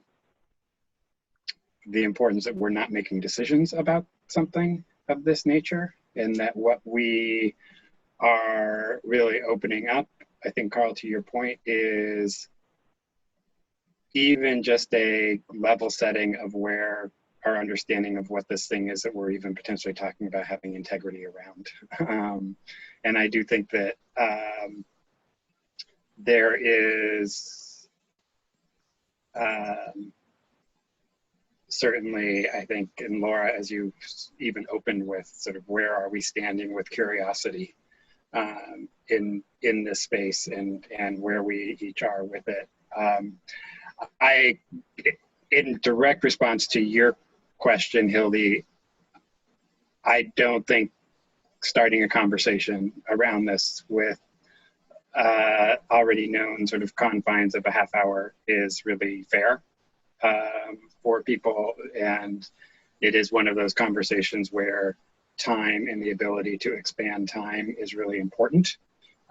So already starting at -3/4 it feels to me like not the right conditions, and so I would want to make sure that we had, at a minimum, the ability to participate. And I don't know how many people caught Justin's chat that he even raised the question around the white outline and all the lines filled in between that we have sitting here. So I will just share back, because I think, Carl, what you shared with all of us, as well as one of the things that I'm exploring, is making sure that we have a place to first talk about how this is presenting itself for us individually. Because again, the organization, any decision that is a creating the future decision is only ultimately a decision of the people involved, which is why we need more people with various perspectives. But one way to start, and again, I jump off of what Laura was saying around curiosity, is having an opportunity for us to speak to how each of us are thinking about the notion of integrity with regard to equity and social justice, and particularly racial equity and racial justice right now. So I just sort of share that because Hildy had actually asked early on if I were willing to facilitate the conversation. And so part of this is saying that's a sort of a sneak peek to the question I was going to ask in facilitating, but to also say, I don't want to facilitate that conversation given the time constraints. So. Yeah, Trey. This probably just is a different way of wording what's already been said. In a program that I was in, they defined integrity as nothing but honoring your word. And if our word is about asking the question, who needs to be in the room first, then having that question and talking about that question before having the conversation might be a way for us to sort of baby step our way. I know that, you know, sort of what's happening up here is not nearly as obvious or as prevalent as what's happening in the United States, but it is happening everywhere. And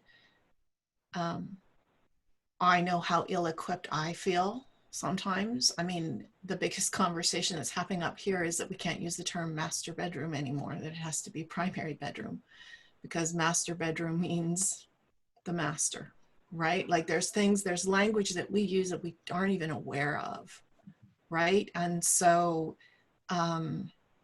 not that I'm not, you know, I'll speak accountably sort of from where my feelings are. I don't feel like I'm stepping on eggshells, but I, you know, to speak to what Carl was commenting on about, you know, you realize what you don't know, right? And so let's just use the questions that have guided us to this point to guide us further forward.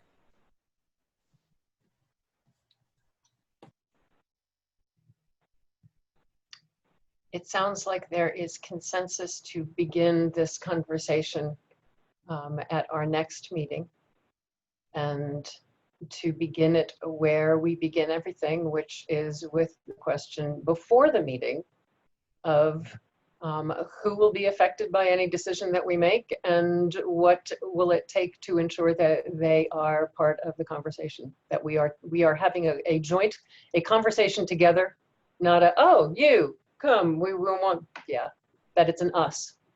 Carl. Again, my apologies in advance if I get this wrong. It's not that simple, because the people who are affected, who when I have these conversations, when you sort of talk about, when you talk to them about, can you come and sort of explain to us about what, you know, what your perspective and sort of what's going on, they will talk to me about the emotional labor involved of constantly talking about oppression from their perspective. And the argument that has been made to me, which I accept, is that we need to go away and do our own learning first before we have the conversation, because we can't keep expecting people of color to shortcut our learning journey by doing it. It's a sort of a form of exploitation, I guess. So I again, you know, I mean, because I am learning, I don't know if I've just quite got that right, but there's something that needs to happen, Hildy, where, you know, I mean, the worst thing that could happen, for example, if Vu was on the call next time and we sort of we kicked off with, you know, I mean, how is our conversation going to impact upon you, Vu? You know, I mean, that in as much as I understand these conversations, that's not the way forward, and we've got to commit to sharing some stuff between us so that we can bring our learning up to a certain level, so that we can sort of we can bring in people into the conversation without doing so in a way that sort of exploits them. Now, I say that, the final thing I will say is that I've also had some people say, no, shoot, ask me whatever you want. Yeah, and I don't want to, I want to be clear that that's not what I was suggesting. I was not suggesting, oh, let's bring in a whole bunch of people and put it on them. You know, one of the things that is occurring to me in terms of what is the process going forward is that there are, I would venture to guess, I have not done research, but I would venture to guess that there are more organizations than not that have rooms that look like what our room looks like right now, that are primarily white people trying to figure out what path forward. What is the path forward? And I wish I could say there's an answer. There's the answer. There is no the answer. But I do think it has to do with learning and listening. And that's a first step. And that's what we've always said our first step would be, is learning and listening. So what is the pleasure of the group?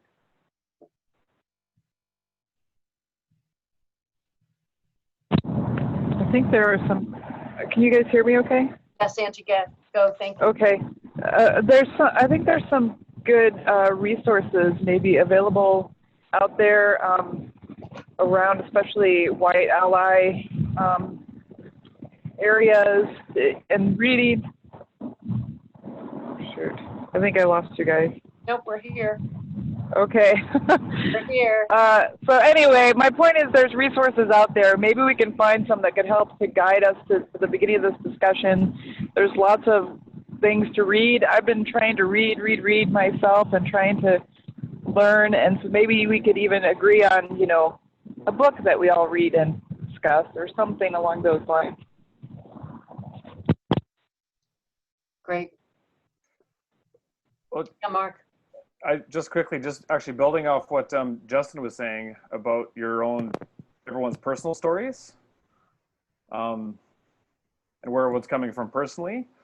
I've seen really valuable conversations along these lines start from, okay, an authentic identification of what is my story and my privilege and where I'm coming from, and then coupled with, and here's the name of the person online anyway, or on the phone. Angie. With some, Angie, some, a book or a resource I've read, and then a conversation along that way. And then secondly, going back to what you said, Hildy, like who's in the room and who might be influenced by this, to me, it would be, I'm going to give you your answer to that question. I know you don't like to answer it, but it's like anybody who Creating the Future is in relationship with, right? And so to be saying, like, that's the community I would suggest for this to begin with. But I just really like what Justin said, is everyone's personal stories. And if it does end up, okay, everyone is from a place of privilege, well, what does that story of privilege look like? And again, the importance of being clear about the question in terms of, beyond the topic, whatever the topic is, the importance of this being a way of the board practicing and putting into practice, what does it look like to be ensuring? What are the questions we want to ask to be ensuring we are walking the talk of racial equity, racial justice, rather than what are the things we're going to put into place. So the board not deciding, here's the things that we're going to do, but the board instead saying, here's what we want to monitor and look at to ensure that we are walking that talk, which is a very different, it's again nuanced, but it's a very different conversation than here's the decision about what we're going to do versus here's what we're going to look for. Here's the indicators that we're going to look for.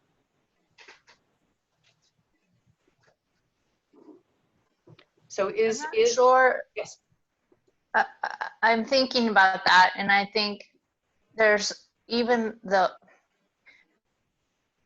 this process that we have or know and feel comfortable or confident about, if the questions are all thought up by 10 white people, there's going to be questions that don't even occur to us.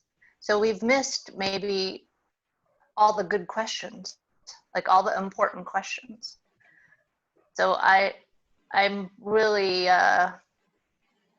torn on, or really, there's a lot of answers on how it can move forward in a way that feels like it's honoring the process, but more importantly, honoring the people who will be affected, whether they're in the room or not.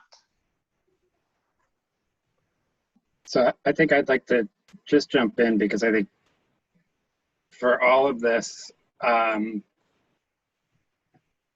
this is my belief, it's true of every decision that's made in an organization is the decision of a bunch of people who come with assumptions and understanding. That's just the reality. And this is a space where so many of those assumptions and understandings that particularly white people have of the world are so deeply embedded. I mean, the notion of what it means to be white-centered is, you know, our first job is to come to terms with how we are making sense of the world, because we can't make any determinations about how we engage an organization in helping to propel something if we don't understand the context that we're in the sense making. And so, I know personally that's what I'm trying to do. And I think from what Mark was sharing, and I think Laura, what you were saying, and Carl, absolutely what you're saying, which is it's our responsibility to learn. And I think the first thing that I am inviting everybody into is we can have spaces, no matter who's in the room, to tell and share and understand what we understand, what we know, who we are, how we're making sense of this, where people are learning things, what they're learning about themselves. I think we do have the benefit that this is a group of individuals who are curious and who are, I think, openly willing to not accept a norm, whether it's one that they hold or not. We will still be defensive and protective and all of those things. So I think to the point, and Carl sort of talks about this dance, there's work we have to do with a group like this of just understanding who this we is. What are we, and all I could speak to is what I've learned, the questions I'm asking of myself, to Laura's point. What are the questions I'm asking? And then start finding out, what do other people say are the questions that should be getting asked? And we can even start to explore that. And then, you know, the classic question, it's in the Pollyanna principle. Is that it? Like, do we feel like we know or understand? Usually the answer is no. And then where can we go? What would it take to broaden that understanding? I think we need to, well, it's strong to say we need. My vision of an approach to this is it is iterative. And that we start with these questions. We start with the questions we can ask ourselves about where we are. So then we can understand what are the better questions to be asking, I think, to Laura's point, of others.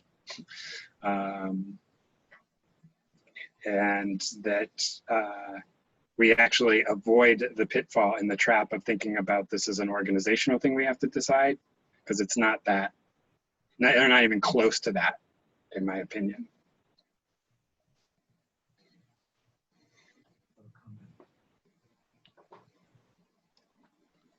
About a week ago, Hildy had a copy of David Foster Wallace's "This is Water" commencement speech in booklet form. And, you know, this is what this reminds me of, is that, you know, we're all swimming in this water that we don't even know is there. And the first sort of question is to recognize that it's there for us. And so I agree, Justin, that it is an iterative process. And as long as at the end of the day, you know, the end of the discussion, we've just opened the door to what we're going to be doing. And it's not, oh, well, we've decided our new policy is going to be, we're going to have X number of, you know, pinks and oranges and, you know, whatever. No, we are just now acknowledging these are our assumptions. This is our water. that we're swimming in. And we want to know more. And so that is, just in terms of thinking about this, I agree completely, Justin, that this is the beginning of this conversation, but we have to start somewhere with it. And we need to start it with understanding what we believe, what our assumptions are, and then have others point out maybe and say, you know, Emperor, you have no clothes on. You know, that your assumption is wrong, or not wrong, but your assumption is incomplete. Here's, you know, other perspectives and so on. So I do think we need to start somewhere. And I think starting it with, as you're so well defining, that it's about us and what we as individuals perceive, and then moving that forward from there.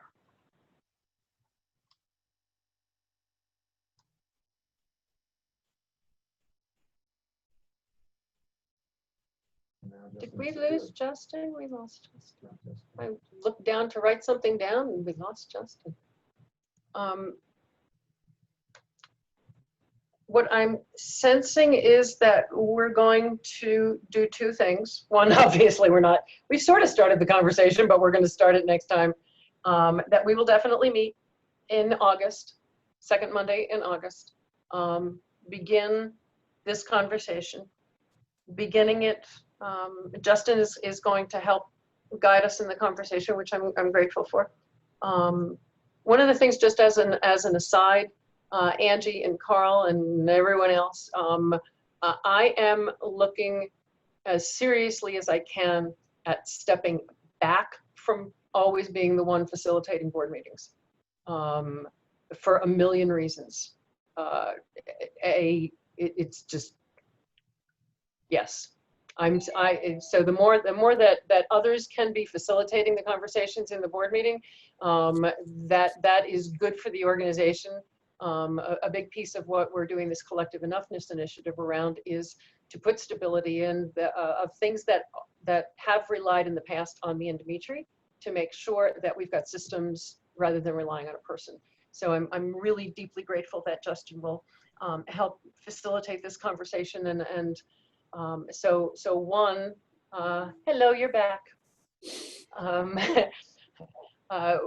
One, looking at meeting in August, starting this conversation, Justin facilitating, beginning with our own personal stories of our own journeys and what we are learning, simultaneously that we will be reading. And Angie, if you've got some thoughts about, we can just start a conversation about what kinds of things do we want to be reading, learning, listening to before we meet in August. Sounds good. But does that sound like that hits the buttons that because I do believe that each of us has been on our own learning quest, but I do believe that it's also really important to state that publicly, that we are each committing to learn.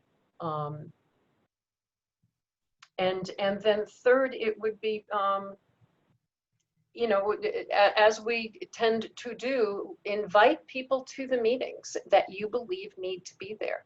Because in terms of stepping away from the one being facilitating, I'm also looking to not be the one that's always inviting people.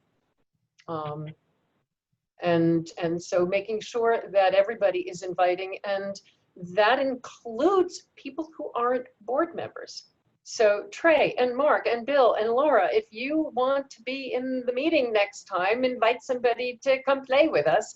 But the importance of everybody understanding that everybody can invite, I think is another part of having the doors be open.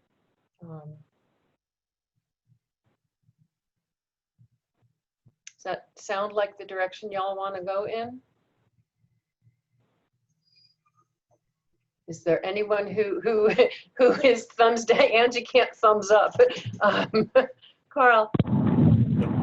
That's fine. And actually, a couple of people who I thought could come today that I ended up not inviting actually would be far better for the meeting next week. People like Crystal Haling.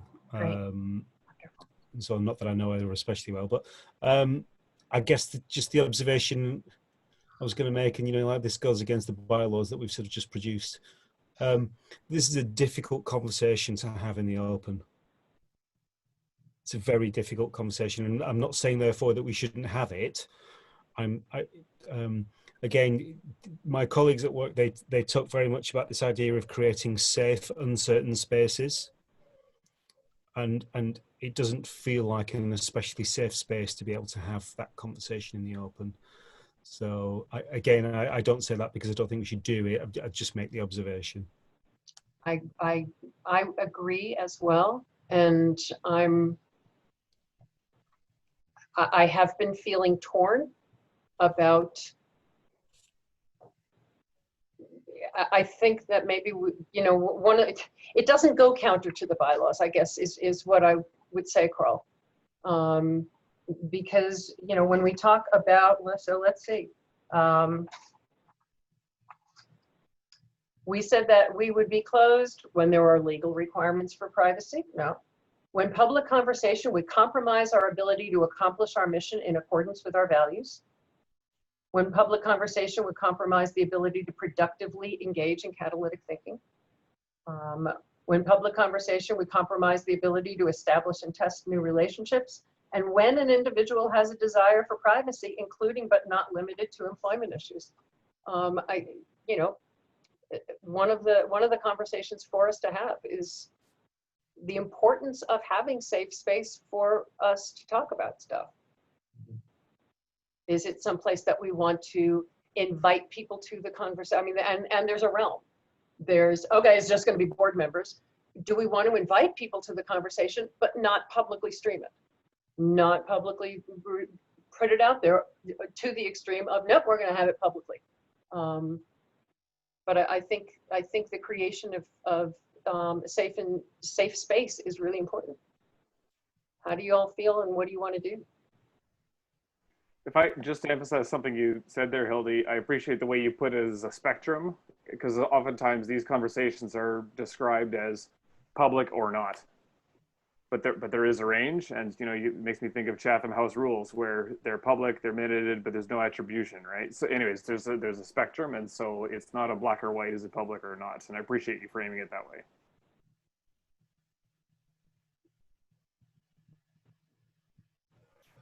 I'm very happy having the conversation in the open and it being streamed. I guess I'm just reflecting that you will get a different conversation to one that if it's not streamed. And I certainly wouldn't want to close down the conversation in terms of fewer people. I think more people is good on this one. I love that observation, Mark, in terms of have the meeting, document the meeting without attribution. There's something about that for a first conversation that feels right. So you're talking about documented in minutes. In minutes. In minutes. There's something about that feels right to honor the intention, I think, of all of us to be as honest and vulnerable as we can. And that's really what's embedded in the whole privacy part of this is can somebody feel like they can be personally vulnerable? But I really leave it to you all in terms of, again, that spectrum of what feels right. And Justin, in terms of you facilitating it, what feels right?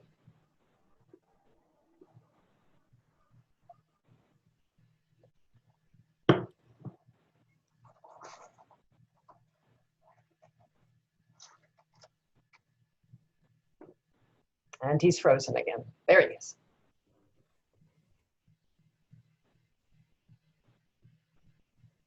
Sorry, I had to unmute on my phone.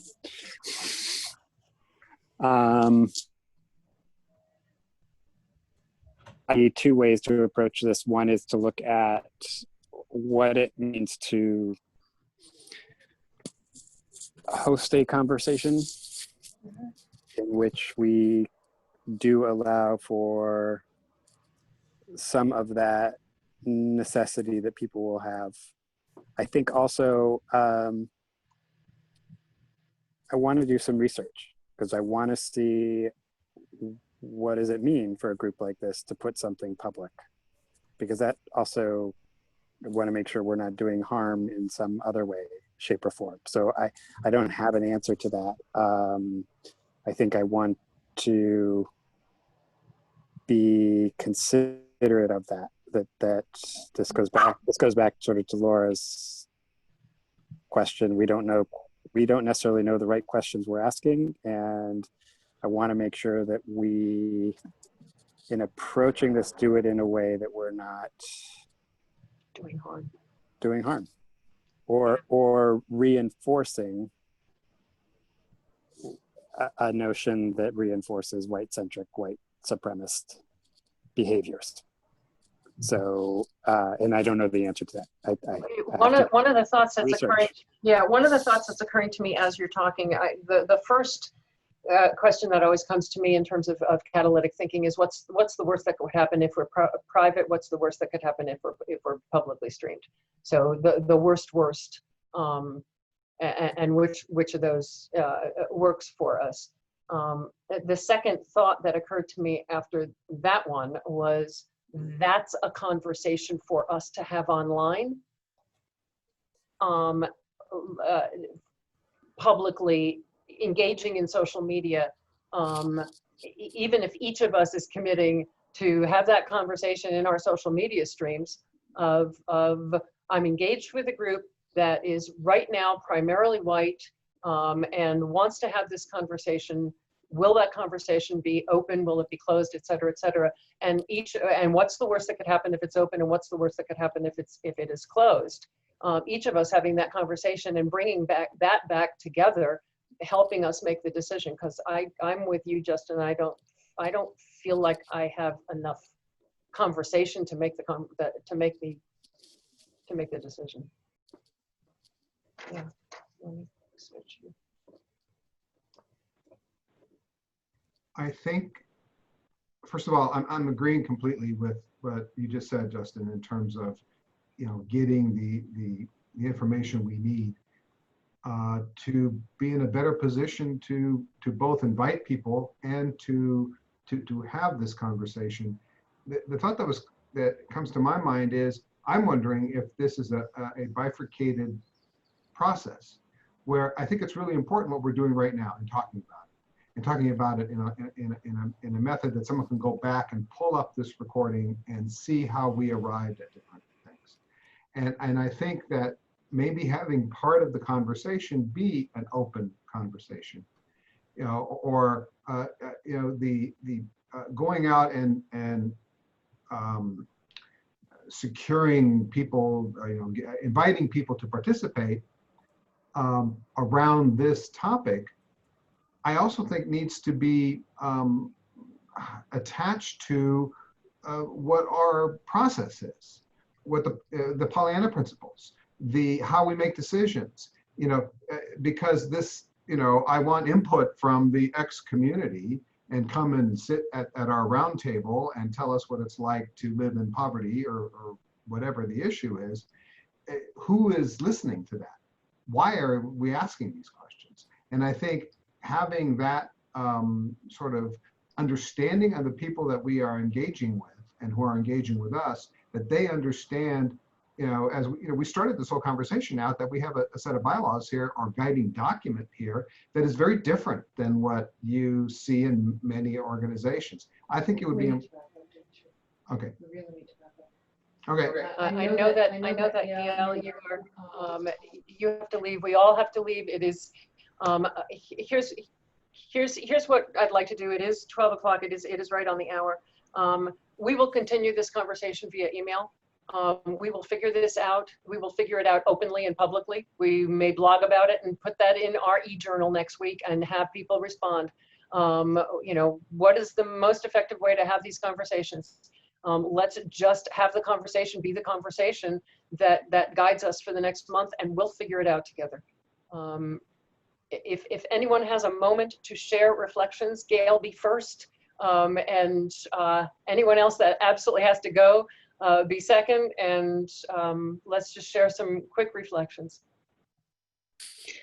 Sorry I have to scoot, but thank you so much. This my reflection is gratitude to be able to see all of you and to listen to your voices and listen to your wise words, and just to be, you know, like it's like a nice, I guess in the case of some of you it should be a cool blanket, but a nice warm blanket to take away that lovely feeling. And so I absolutely wish you the best in the next conversation.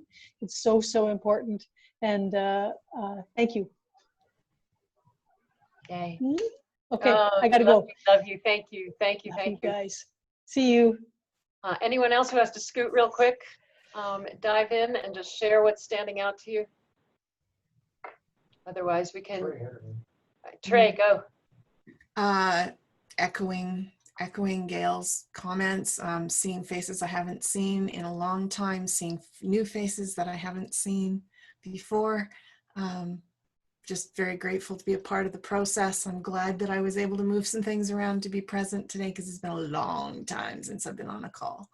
So Mark, nice to see a new face for me in terms of a Canadian up here on Canadian soil. Yes, love the Canadians you've pulled into this, Hildy and Dimitri. Yeah. Fantastic.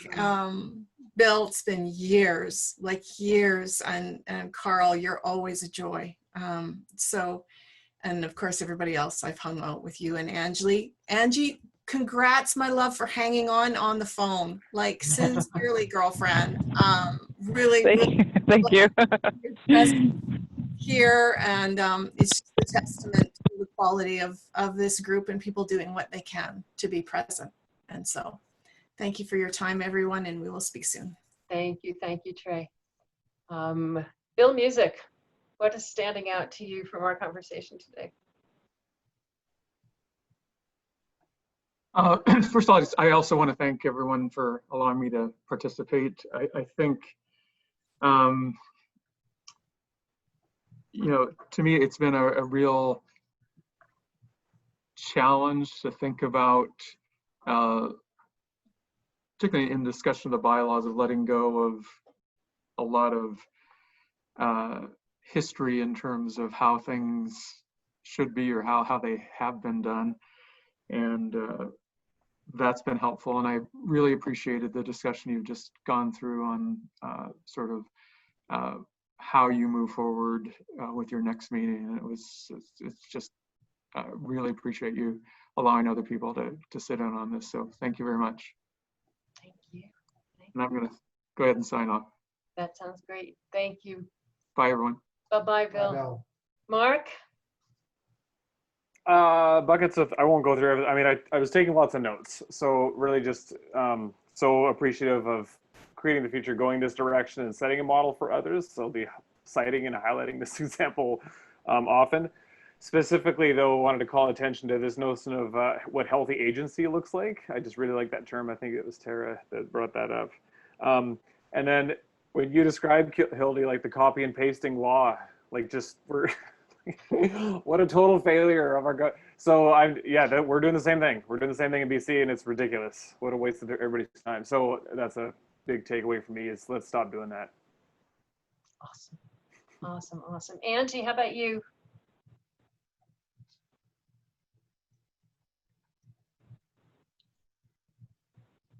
Do we lose Angie? Sorry. Okay, I'm here.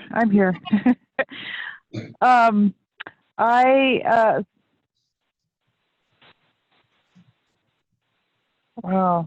Can you hear all that? My phone's talking to me. Can you hear that? No. We oh just, my gosh. Okay.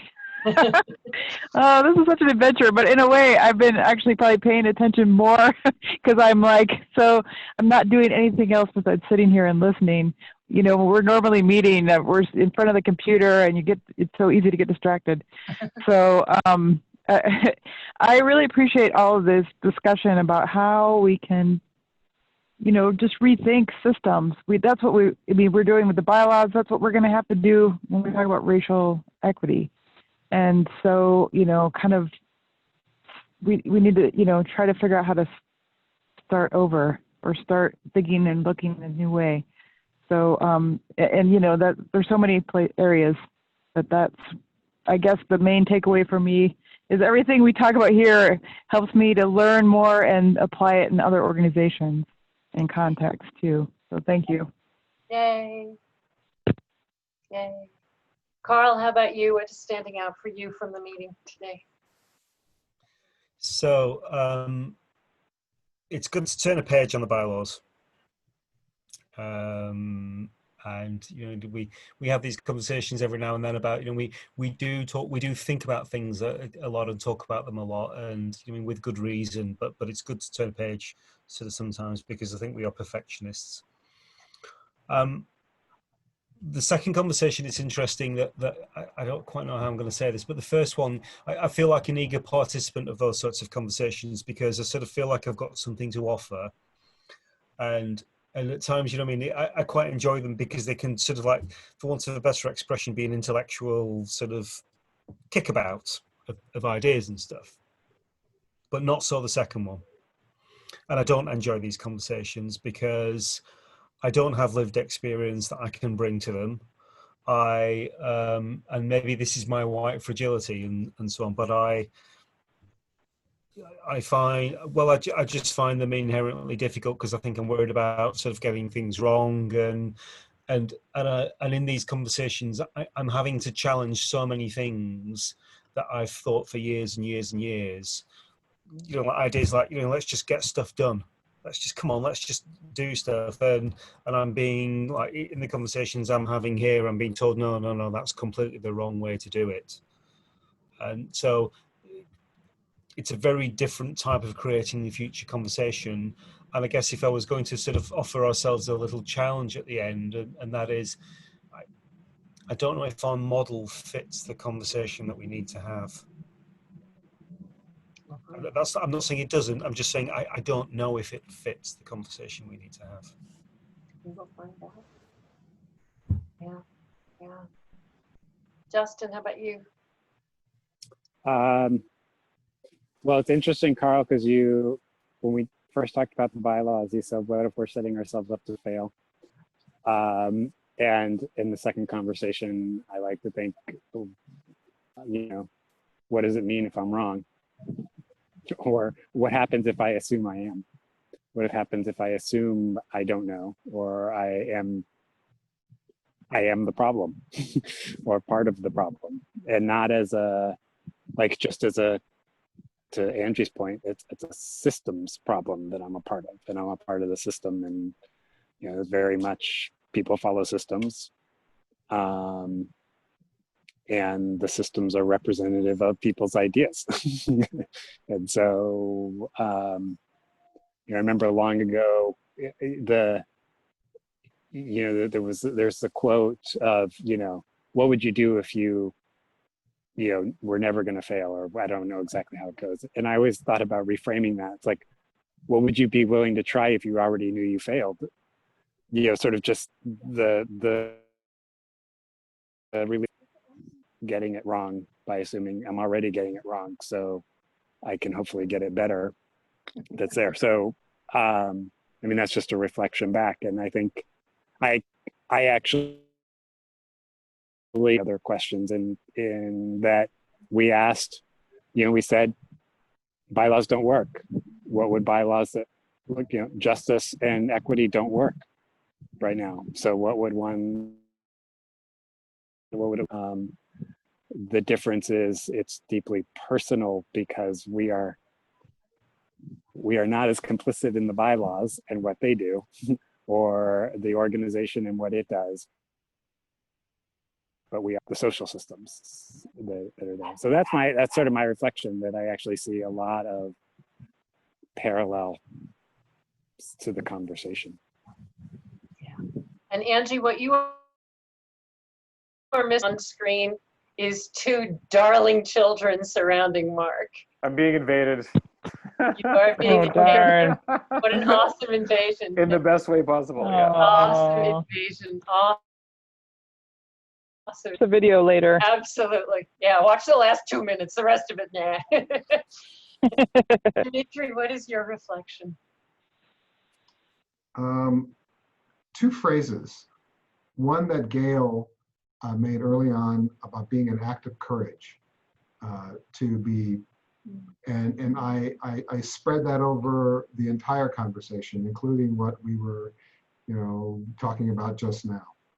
And the other is Laura's curiosity and the power of that, and that is sort of an antidote to this is the way we've always done it.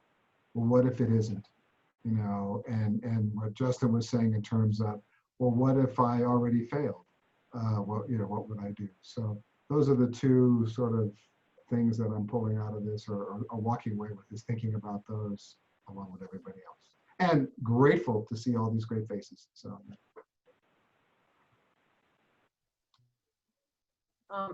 My own reflection, first of all, I'm giddy about the bylaws conversation, which was very, very energizing.